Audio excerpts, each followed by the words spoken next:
Hello everyone, welcome back to your guide.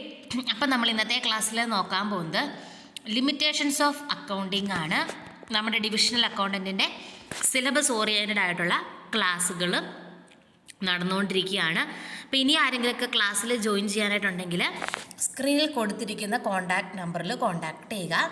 അതുപോലെ elementary book കീപ്പിങ്ങിന് നോട്ടും 500 രൂപയ്ക്ക് available ആണ്. ക്ലാസ്സിൻ്റെ ഫീസ് വരുന്നത് 2500 രൂപ കേട്ടോ. അപ്പം നമുക്ക് ഇന്നത്തെ ക്ലാസ്സിലേക്ക് പോകാം. ഇന്ന് നമ്മൾ പഠിക്കാൻ പോകുന്നത് ലിമിറ്റേഷൻസ് ഓഫ് അക്കൗണ്ടിങ് എന്ന് പറയുന്ന ടോപ്പിക്കാണ്. അപ്പോൾ കഴിഞ്ഞ കുറച്ച് ക്ലാസ്സുകൾ ഞാൻ ക്ലാസ്സായിട്ട് എടുത്തിട്ടുണ്ട് ടെലഗ്രാമിൽ. അപ്പോൾ അതിൻ്റെ ഒരു കണ്ടിന്യൂവേഷനാണ്. നമ്മൾ ലാസ്റ്റ് ക്ലാസ്സിൽ പറഞ്ഞിട്ടുണ്ടായിരുന്നു ലിമിറ്റേഷൻസ്. ഞാൻ ഒന്നും കൂടെ ഒന്ന് എടുത്ത് ആ ഒരു ഒന്ന് ടച്ച് പിന്നെ വരാനായിട്ടാണ് ഒന്നുകൂടെ എടുക്കുകയാണ്. ഒന്നാമത്തത് based on accounting concept and convention. അതായത് അക്കൗണ്ടിങ് ഡേറ്റ എപ്പോഴും ചില റൂൾസ് ആൻഡ് റെഗുലേഷൻസ്, ചില പ്രിൻസിപ്പിൾസ് ഒക്കെ ഫോളോ ചെയ്തുകൊണ്ടാണ് നമ്മൾ പ്രിപ്പയർ ചെയ്യുന്നത്. ഓക്കെ, അക്കൗണ്ടിങ് ഡേറ്റ ഒരു അക്കൗണ്ടൻറ്റ് പ്രിപ്പയർ ചെയ്യുമ്പോൾ എപ്പോഴും ചില സ്റ്റാൻഡേർഡുകൾ നമ്മൾ ഫോളോ ചെയ്യാറുണ്ട്. കാരണം ഒരു യൂണിഫോമിറ്റി, പല അക്കൗണ്ടൻറ്റുമാർ പ്രിപ്പയർ ചെയ്യുന്ന ഡേറ്റ തമ്മിൽ ഒരു യൂണിഫോമിറ്റി, ഒരു എന്താ പറയുക, ഒരു സിമിലാരിറ്റി വരുന്നതിന് വേണ്ടിയാണ് നമ്മൾ അങ്ങനെ ചെയ്യുന്നത്. അപ്പം അതുകൊണ്ട് അങ്ങനെ ചെയ്യുന്നത് കൊണ്ട് തന്നെ ചില സമയത്ത് അതിൻ്റേതായിട്ടുള്ള ഡ്രോബാക്കുകളുണ്ട്. ഇപ്പോൾ എക്സാമ്പിൾ പറഞ്ഞാൽ, നമ്മളൊരു അസറ്റ് മേടിക്കുമ്പോൾ എപ്പോഴും അതിൻ്റെ കോസ്റ്റ് പ്രൈസിലാണ് നമ്മൾ റെക്കോർഡ് ചെയ്യുക. മാർക്കറ്റ് പ്രൈസ് കൺസിഡർ ചെയ്യത്തില്ല. ഇപ്പം മാർക്കറ്റിൽ 5 ലക്ഷം രൂപ വരെയുള്ള ഒരു പ്രോപ്പർട്ടി, അയാൾക്ക് പെട്ടെന്നൊരു എമർജൻസി വന്നപ്പോൾ ആ ഉടമ നമുക്ക് 4 ലക്ഷത്തിനാണ് തന്നിരിക്കുന്നതെങ്കിൽ അതിൻ്റെ ഒറിജിനൽ വർത്ത് എന്ന് പറയുന്നത് 5 lakh അല്ലേ. 5 ലക്ഷത്തിന് നമുക്ക് കിട്ടി, പക്ഷെ അതിന് എത്ര മൂല്യമുണ്ട്? 4 ലക്ഷത്തിന് നമുക്ക് കിട്ടി, പക്ഷെ 5 ലക്ഷത്തിൻ്റെ വാല്യൂ അതിനുണ്ട്. പക്ഷെ നമ്മൾ ബുക്കിൽ എപ്പോഴും കാണിക്കുക 4 ലക്ഷമായിരിക്കും, ഹിസ്റ്റോറിക്കൽ കോസ്റ്റ് ആയിരിക്കും. ഓക്കെ, എക്സാക്റ്റ് വാല്യൂ നമ്മൾ കാണിക്കുന്നില്ല. അപ്പോൾ അതതിൻ്റെ ഒരു ഡ്രോബാക്കായിട്ട് പറയാറുണ്ട്.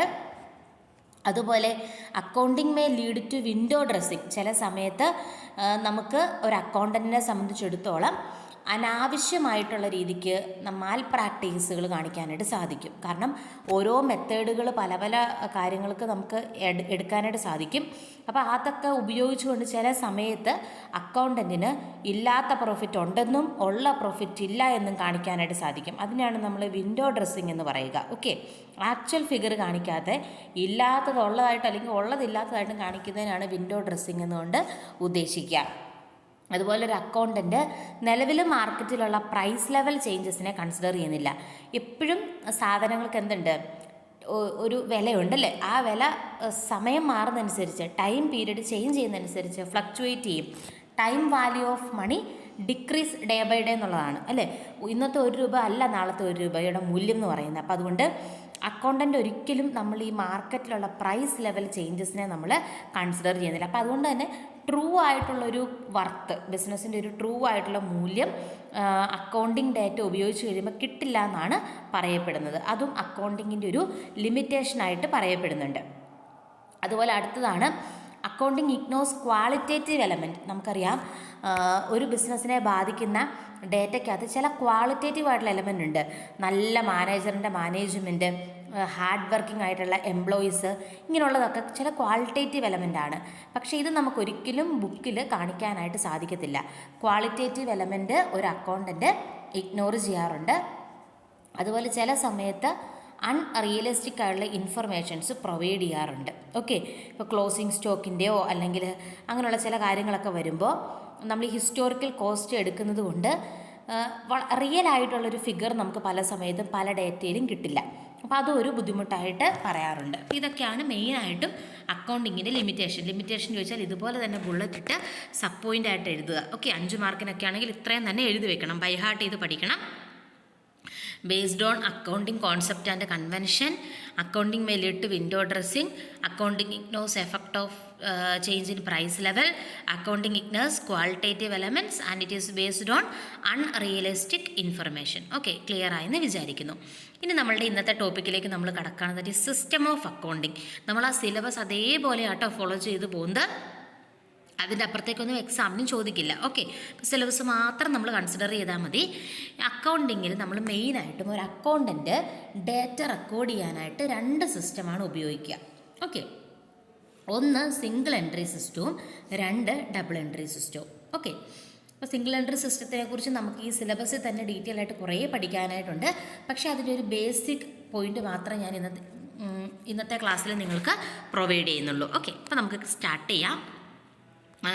സിംഗിൾ എൻട്രി സിസ്റ്റം എന്ന് പറഞ്ഞാൽ സിമ്പിളായിട്ട് പറഞ്ഞു കഴിഞ്ഞാൽ ഏറ്റവും ഹിസ്റ്റോറിക്കലി ഏറ്റവും എന്താ പറയുക പഴയ കാലത്ത് ഉപയോഗിച്ചുകൊണ്ടിരുന്നൊരു സിസ്റ്റമാണ് സിംഗിൾ എൻട്രി സിസ്റ്റം.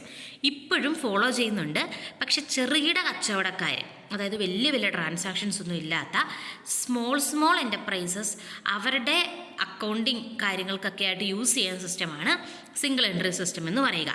എന്തുകൊണ്ടാണെന്ന് വെച്ച് കഴിഞ്ഞാൽ ഇതിനകത്ത് നമ്മൾ ഫുള്ളായിട്ട് അക്കൗണ്ടിങ്ങിൻ്റെ എല്ലാ ഡേറ്റാസും നമ്മൾ റെക്കോർഡ് ചെയ്യുന്നില്ല.